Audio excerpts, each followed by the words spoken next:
¡Se viene épico! Top 5 personajes con más aura de la historia. Personajes vivos. En la historia han existido personajes increíbles. Personas que han realizado hazañas, descubrimientos u obras que han cambiado el mundo para siempre y que han quedado plasmadas en las páginas de la historia.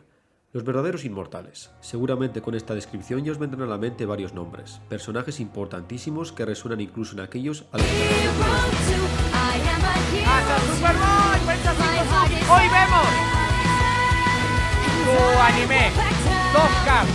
Feliz Navidad para ti también. a la historia. Pero dejando de lado los grandes sobre los que se han escrito ríos de tinta, también existen otros casos que no son tan conocidos por su importancia histórica en sí, sino por la clase de personajes que eran, su personalidad, carácter o acciones que de verdad les hacen parecer personajes mitológicos. Es de este tipo de personas de las que vamos a hablar hoy.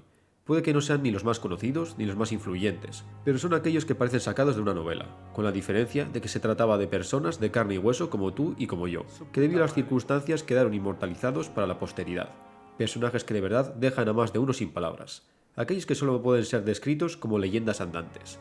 Así que hoy vamos a explorar a los que desde mi punto de vista son los personajes con más, y perdón por la expresión, aura de toda la historia. Intentaremos centrarnos en los moradores de los márgenes de las páginas, que si bien son eclipsados por otras personalidades, siguen siendo sin ninguna duda merecedores Sí, mañana me mardos. de estar aquí. Lo siento, Alejandro de Macedonia, pero hoy te toca quedarte en el banquillo. No os robo más el tiempo. Bienvenidos a un top algo menos serio de lo normal. El top de los personajes con mayor aura de la historia.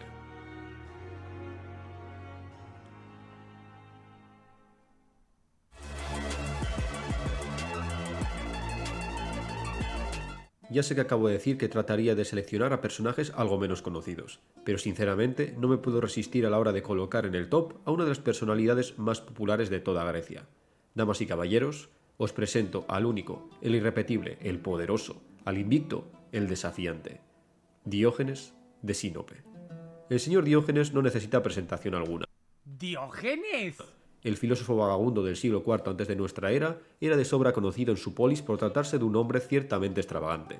Se le considera la representación extrema de la escuela cínica. A pesar de que hoy en día ser un cínico es básicamente insultar a alguien, diciendo que se trata de alguien inmoral y falso, los cínicos de la antigua Grecia simplemente defendían una vida humilde, libre de deseos innecesarios, convencidos de que la felicidad se alcanzaba viviendo conforme a la naturaleza, rechazando las convenciones sociales. Pero el bueno de Diógenes llevó esta idea al extremo, básicamente realizando un experimento social con su propia vida. Vivía sin apenas posesiones, sin casa. Entre las pocas posesiones de Diógenes Puto cuca. se encontraba un cuenco que utilizaba para beber agua. Pero un día vio como un niño bebía agua utilizando sus manos como cuenco, y entonces, sintiéndose derrotado por la humildad de aquel niño, decidió también deshacerse de su cuenco. Los ciudadanos llamaban a este individuo Diógenes, el perro, por vivir en la calle rodeado de perros callejeros, además de ser un insulto a modo de juego de palabras, ya que la escuela cínica recibía este nombre de la palabra griega para perro, kinos, probablemente debido a la admiración de los seguidores de esta doctrina hacia el modo de vida simple y despreocupado de los canes. ¿Los perros son Chad? Diógenes contestaba a estos insultos. Sí, soy un perro, porque ladro la verdad, muerdo a los falsos y muevo la cola a los que me dan algo. ¡Ladro la verdad y muérdalo! ¡Vaya Chadi! ¡Vaya Chadi! Hablando de mover la cola, parece ser que Diógenes tenía la sana costumbre de, digamos, aliviarse sexualmente en público. Vale, por ahora Diógenes no parece un tipo con demasiada aura. ¿Se pajeaba en público? Se parece más al yonki de la esquina de tu barrio. Pero este hombre se encuentra aquí porque, dejando de lado su austero modo de vida y sus excentricidades, Diógenes es conocido por no tener pelos en la lengua y criticaba a cualquiera que considerase hipócrita. No sé, Gabo, ¿no aparecieron tus kits? O esclavo de las apariencias. Hay toda una lista de anécdotas desternillantes de Diógenes prácticamente troleando a la población. Pero entre las más conocidas, y que de verdad colocan a Diógenes entre los personajes con más aura de la antigüedad, está aquella vez que dejó en ridículo al gran Platón delante de toda su clase. En resumen, Platón tuvo la brillante idea de definir al ser humano como un bípedo sin plumas. Sinceramente, creo que Platón a veces salía con la suya, con las sandeces que decía porque simplemente era Platón. Al escuchar esto, el bueno de Diógenes decidió darle una lección a Platón. Se hizo con un pollo del mercado, lo desplumó y una mañana apareció en la academia, con el pollo. Lo levantó en sus manos y dijo: «He aquí, un hombre de Platón». Ya os podéis imaginar la sonrisa de sorna de Diógenes y el rechinar de dientes interno de Platón. Este se vio obligado a añadir a su definición de hombre un bípedo sin plumas y con uñas anchas. La otra anécdota que os relataré tiene conexión directa con el señor Aura en persona, aquel que se quedaría con el primer puesto de este top si no fuese demasiado predecible, Alejandro Magno. El hombre más poderoso de Grecia sentía curiosidad por aquel personaje conocido como Diógenes, así que un día decidió ir directamente a conocerlo. En una mañana luminosa en Corinto, Alejandro Magno, rodeado de su séquito, se acercó curioso al lugar donde Diógenes descansaba dentro de su famoso tonel, tomando el sol sin la menor preocupación. El poderoso conquistador se presentó como Alejandro, rey de Macedonia. Diógenes ni siquiera arqueó una ceja. Alejandro Es un robo este top. Es un robo. su admiración hacia el filósofo, y le dijo con solemnidad que podía pedirle lo que quisiera. Diógenes apenas levantó la vista. La observó como quien mira a una nube pasajera. ¿Lo que sea?, preguntó el filósofo. Lo que sea, dijo Alejandro. Entonces el cínico respondió con absoluta calma. Sí, apártate un paso a la derecha, que me tapas el sol.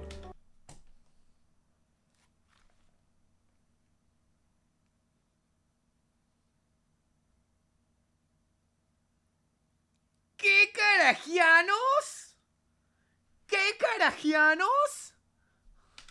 Alejandro, lejos de tomárselo como una afrenta, sonrió y se alejó dejando a Diógenes tomando el sol. Más tarde, comentaría a sus acompañantes que, si no fuera Alejandro, querría ser Diógenes. El hombre más libre de Grecia se queda en este puesto. El Joy Boy.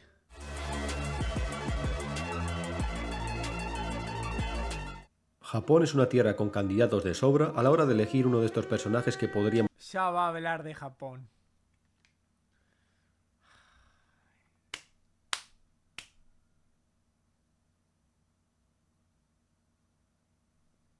Ya empezó. describir como portadores del aura. Puede que el primero que nos venga a la mente no sea otro que el legendario Miyamoto Musashi. Año nuevo chat.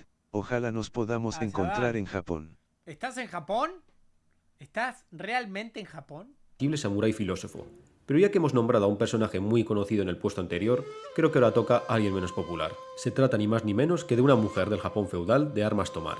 La figura del samurái femenino es muy popular en las historias japonesas. A pesar de que era la excepción a la regla, las historias japonesas registran a muchas mujeres entrenadas en artes marciales que combatieron, defendieron a sus clanes y lideraron tropas. Puede que la más conocida de todas sea Tomoe Gosen, guerrera del clan Minamoto de la época de las guerras Genpei, es decir, el siglo XIII, una figura que se mezcla en la leyenda. Crónicas como el Heike Monogatari la describen como una luchadora excepcional a caballo, maestra del arco y la espada.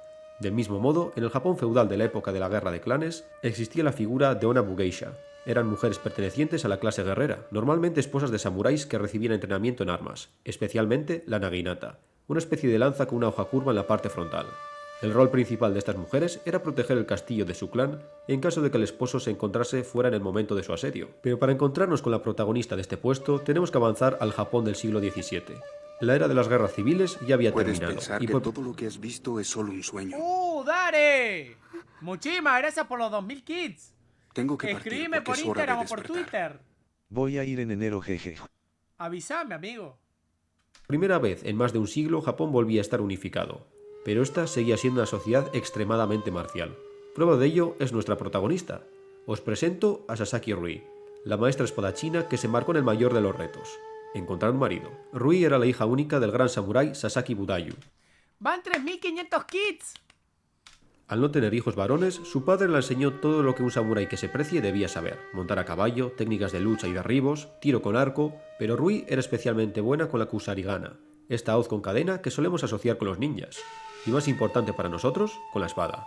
Pero al no tener descendientes varones, el padre de Rui pretendía casar rápido a su hija para que otra familia samurái se hiciese cargo de ella, y que así el linaje Sasaki continuase. El problema era que tanto el padre como la hija eran muy quisquillosos a la hora de elegir futuro marido. De tal palo, tal astilla. Básicamente el padre quería que su linaje tuviese descendencia fuerte, y para ello, obviamente, necesitaba un samurái fuerte. Rui decía que su marido tenía que poder derrotarla en un duelo de espadas. Parece ser que ninguno de los candidatos daba la talla. Sasaki Budayu falleció sin ver a su hija casada, pero Rui, ni corta ni perezosa, decidió tomar el toro por los cuernos. Se trasladó a la capital, Edo, donde fundó su propio dojo. Por aquel entonces, Edo era una ciudad predominantemente masculina, muchos samurái y ronin paseándose por las calles. Como no, esta bella mujer, que vestía utilizando ropa masculina adornada con el emblema de su familia Sasaki, empezó a llamar la atención. Cuando corrió la voz de que se trataba de una auténtica maestra espadachina que impartía clases en un dojo cercano, los alumnos se presentaron en tropel.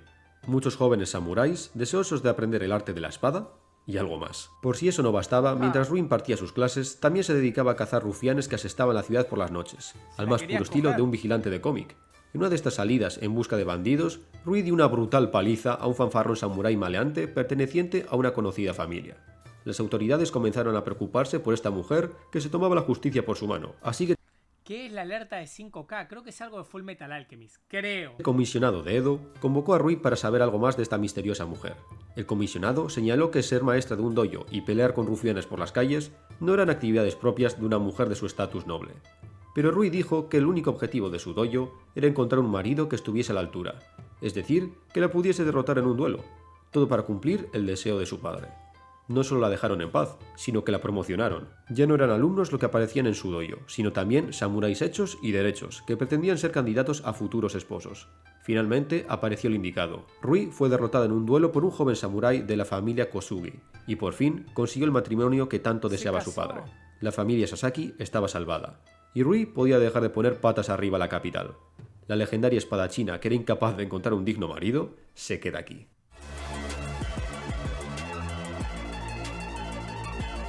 La Europa de finales del siglo XVIII y principios del XIX es un tiempo y un lugar plagado de personalidades que irradiaban aura. Hay muchísimos candidatos donde elegir, y es en la Gran Armée del Pequeño Corso donde nos encontramos a la crème de la crème, porque mucho se habla del genio de Napoleón, pero se suele pasar por alto el pequeño detalle de que Napoleón contaba con todos los ases de la baraja. Los mariscales de Napoleón eran básicamente los vengadores de la época, una serie de personajes increíbles. Cada uno de estos mariscales podría formar parte de este top perfectamente. Pero si me veo obligado a elegir uno, me quedo con un hombre que no era conocido por ser ni el mejor estratega, ni el más honesto, ni el más inteligente, sino que era reconocido tanto por amigos como por enemigos precisamente por su aura intachable.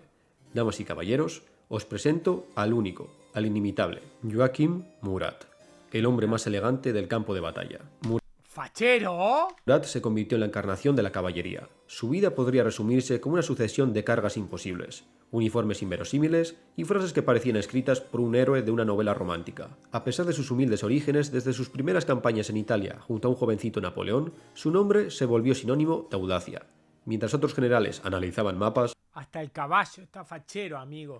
Murat prefería la acción directa. Como buen líder de caballería, cabalgaba al frente de la formación realizando ataques rápidos como el rayo, que pillaban por sorpresa a los enemigos. Su heroísmo suicida era admirado tanto por los suyos como por sus enemigos. Por poner un ejemplo, los cosacos del Imperio ruso, conocidos de sobra por ser una de las caballerías más eficientes y despiadadas de su tiempo, idolatraban a Murat. Tanto así que en la campaña rusa, mientras dirigía sus tropas en el frente, Murat recibía vítores de los cosacos enemigos, que exclamaban ¡Hurra, Murat!, cada vez que veían al jinete ataviado con su excéntrico uniforme. A Murat se le recuerda tanto por sus hazañas como por su indumentaria barroca. Cargaba a veces vestidos con tal profusión de plumas, bordados y colores que algunos oficiales juraban que podía verse desde el otro lado del campo de batalla, incluso antes que la artillería. Una vez cuando Napoleón le exigió presentarse de inmediato en el campo de batalla, antes de la batalla de Austerlitz, Murat respondió que necesitaba unos minutos más para, y cito, vestirse como corresponde a un rey de la caballería. Napoleón, con su carácter temperamental, bufó: «El enemigo no espera tus plumas, Murat».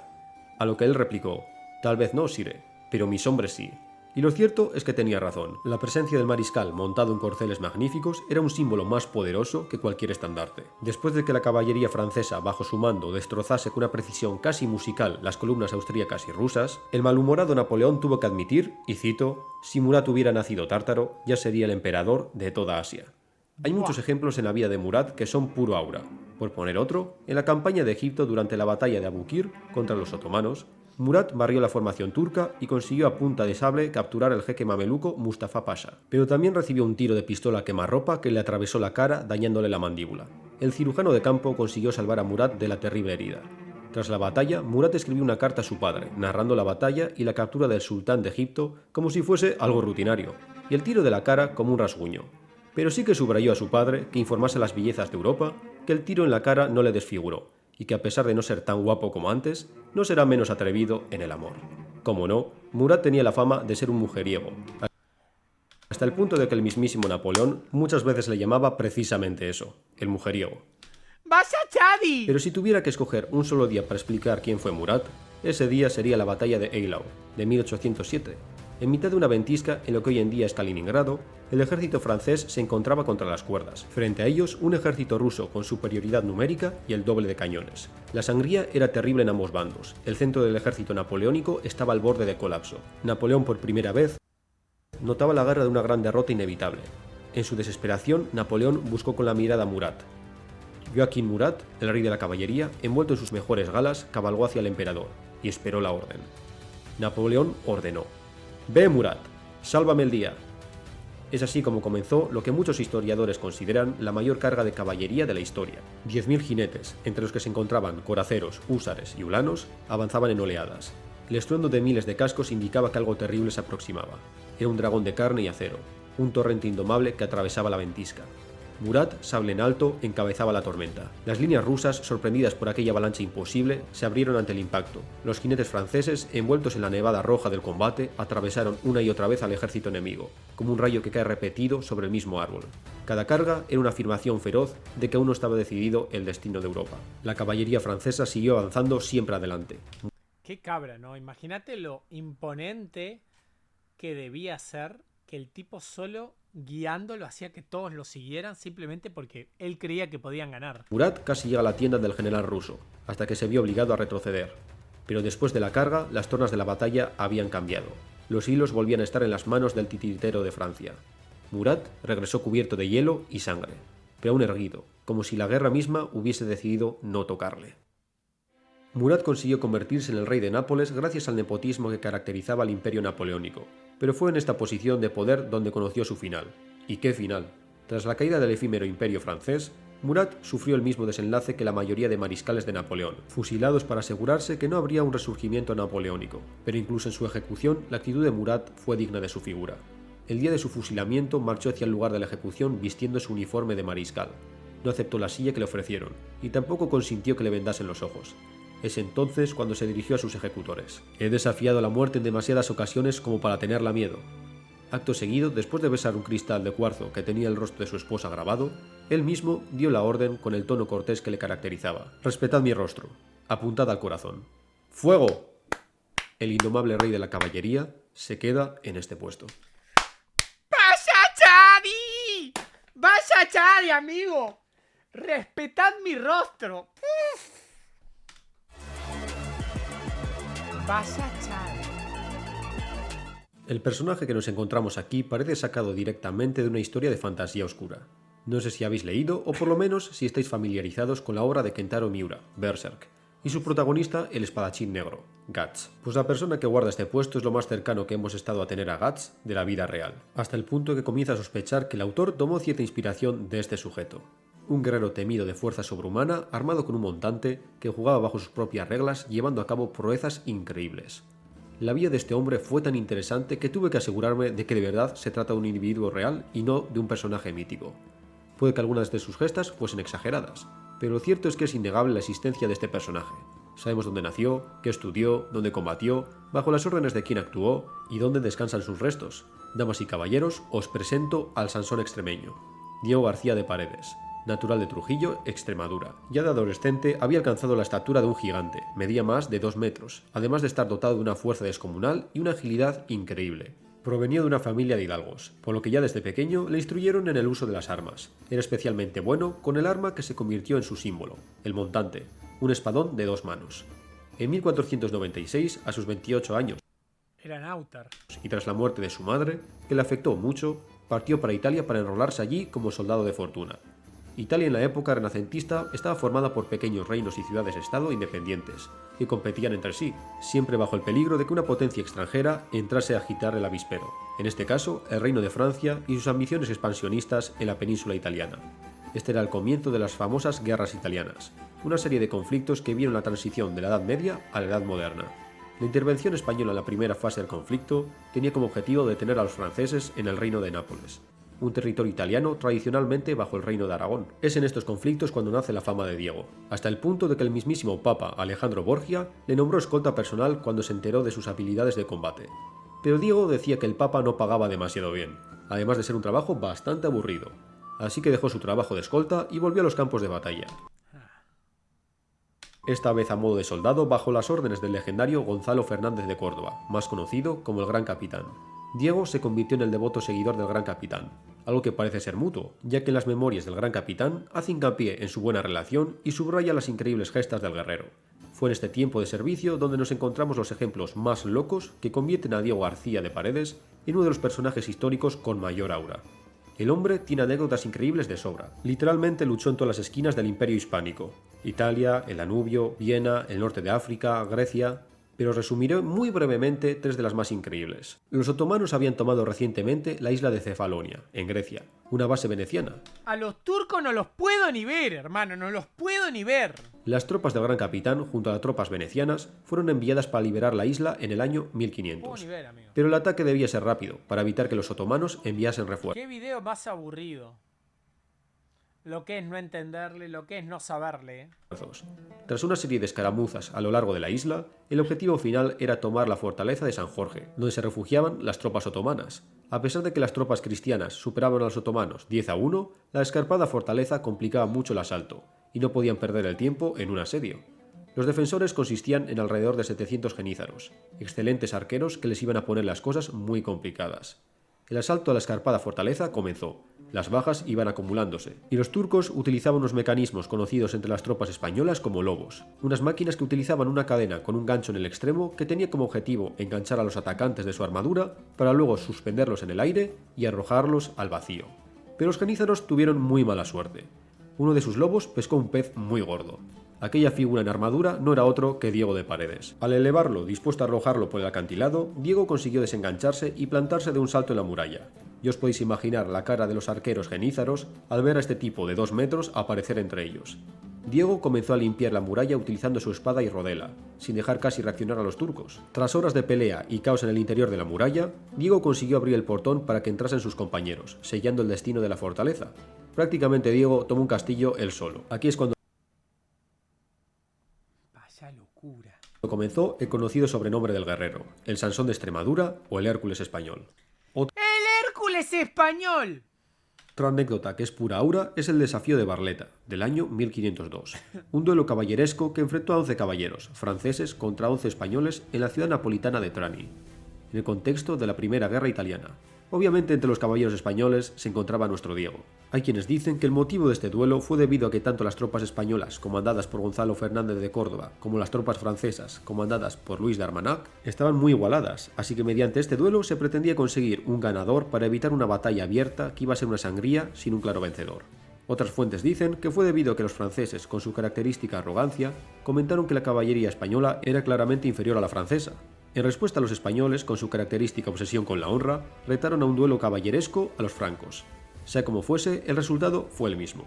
Un grupo de jueces neutrales venecianos delimitaron el campo de combate, una plazoleta, y el enfrentamiento comenzó entre ambos bandos rodeados por una muchedumbre de espectadores. El enfrentamiento entre los caballeros se alargó horas, hay quienes dicen que hasta 5 horas de cargas constantes. Uno de los caballeros franceses falleció, otro más se rindió. El resto de caballeros franceses heridos se atrincheraron en una esquina de la plaza detrás de sus caballos que yacían muertos, para evitar las cargas de los caballeros españoles. El bando español no estaba en mejores condiciones, muchos de ellos heridos, y los caballos agotados, negándose a acometer a los atrincherados franceses. Viendo el panorama, tanto franceses como españoles parecían querer detener la disputa, pero Diego solo concebía la victoria absoluta. Desmontó de su caballo agotado y dijo que de aquel lugar los había de sacar la muerte de los unos o de los otros. Como ya andaba desarmado, el extremeño cogió las enormes piedras que delimitaban el campo de batalla y comenzó a lanzárselas a los franceses, quienes comenzaron a huir despavoridos. Pero a pesar de este espectáculo, los jueces venecianos sentenciaron un empate. Pero la gesta más legendaria de Diego no fue otra que el puente sobre el río Garellano, en el año 1503. Se iba a dar una gran batalla entre las tropas españolas y las francesas, separadas por el río, pero ninguna quería ser la primera en cruzar. Así que el gran capitán ordenó a los hispanos simular una retirada, para tentar a los franceses a cruzar y así poder luchar en campo abierto. Pero parece ser que Diego no escuchó la parte de simular, porque se tomó la orden de retirada como una afrenta a su honor. En un arrebato de los suyos, que era bien conocido por sus semejantes, Diego abandonó la formación y se dirigió solo al único puente que cruzaba el río. La figura acorazada avanzaba en solitario por ese puente de madera que crujía bajo sus pies, blandiendo su montante. En la margen opuesta, los 500 franceses le observaron con incredulidad. «Venid uno por uno, o todos juntos si tenéis prisa». Nah, no puede ser, amigo, no. Usted no puede ser tan cabra. rugió. Los franceses y sus aliados italianos no dudaron en atacar a aquel hombre solitario. Pero había un problema. El puente era estrecho. A lo sumo solo podrían atacarle de 2 en 2 sin herirse los unos a los otros. Diego, plantado en mitad del puente, lo había planeado todo al milímetro. Su montante de 2 metros comenzó a hacer su trabajo. Una muralla de tajos. Las picas y alabardas enemigas se partían. Y si uno se acercaba más de la cuenta, probaba el acero del guerrero de primera mano.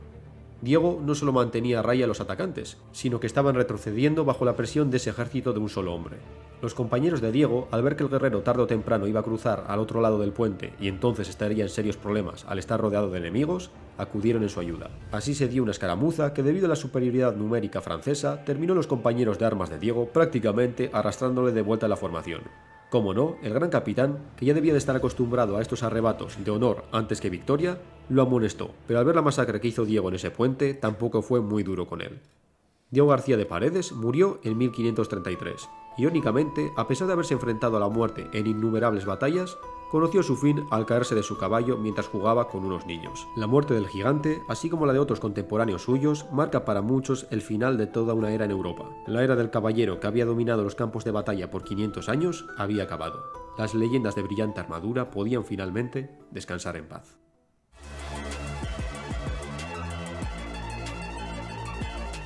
En la historia de la civilización china tenemos una larga lista de personajes con aura para elegir, pero la época donde más abundan este tipo de personajes es sin ninguna duda Tenían que ser chinos.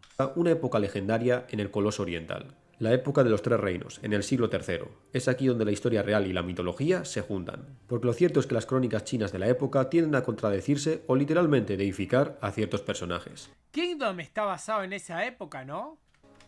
Pero dejando de lado la veracidad de las crónicas, es aquí donde héroes y sabios se enfrentan en guerras interminables.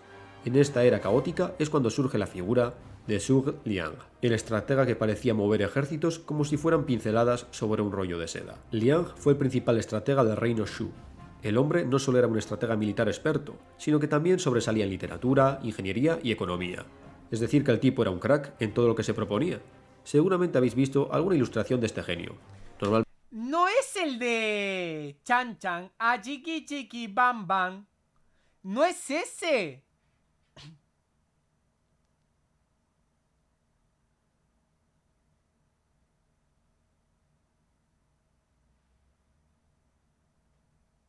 Es representado como un joven apuesto, vestido con una túnica y constantemente abanicándose con su abanico de plumas de grulla, mientras posa con una mueca tranquila pero orgullosa.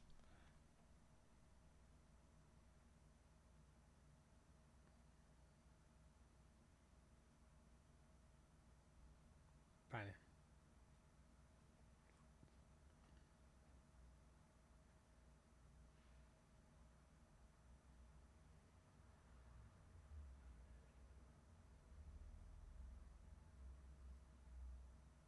Es él. Es precisamente su naturaleza tranquila pero implacable lo que le dio su famoso apodo, Wulong, es decir, dragón dormido. Entre todas las hazañas que se le atribuyen, yo solo voy a elegir una, pero se trata de un evento tan espectacular que eleva a este general de la antigua China al Olimpo de personajes históricos con aura. Una maniobra que de verdad hace dudar a un servidor si se trataba de una leyenda o de un personaje real. Una operación en la que no movió un solo soldado para derrotar a todo un ejército. Básicamente, porque no tenía ningún soldado. El suceso se sitúa durante una de las campañas en las que Liang, regente del reino de Shu en aquella época, debía sostener la defensa de sus fronteras frente al temible general Sima Yi, un rival astuto y tenaz. Lamentablemente Liang había ordenado a sus tropas ir en busca de provisiones, pensando que Sima Yi todavía no se habría percatado de su presencia. Pero una mañana, un gran ejército de decenas de miles de soldados, dirigido por su caudillo rival, se presentó frente a las puertas de la ciudad.